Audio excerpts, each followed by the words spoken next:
Nakapag-update ka na ba? Tara, pag-usapan natin kung ano na naman binago ni Tito Codem.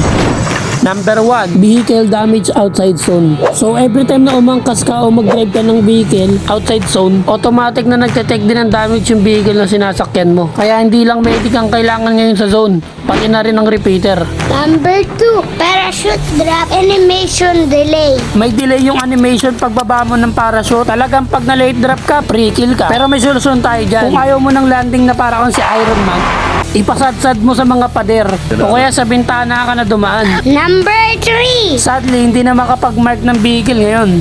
Ang hirap naman mag-cope sa mga taong hindi alam yung kanan at kaliwa. Dagdag stress yarn. Number 4, smoker class throw delay. Laking adjustment nito, lalo na sa mga smoker main dyan. Tignan mo naman yung pagkakaiba.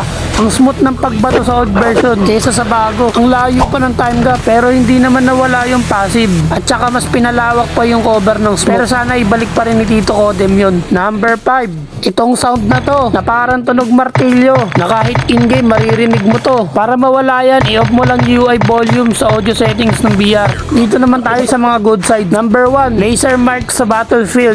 Kapag nag-mark ka sa minimap, may nag-a-appear na parang laser sa battlefield katulad nito. Na visible sa lahat ng kakampi mo. Angas, di ba? Number 2, pwede nang mag-mark kahit nasa vehicle ka pa.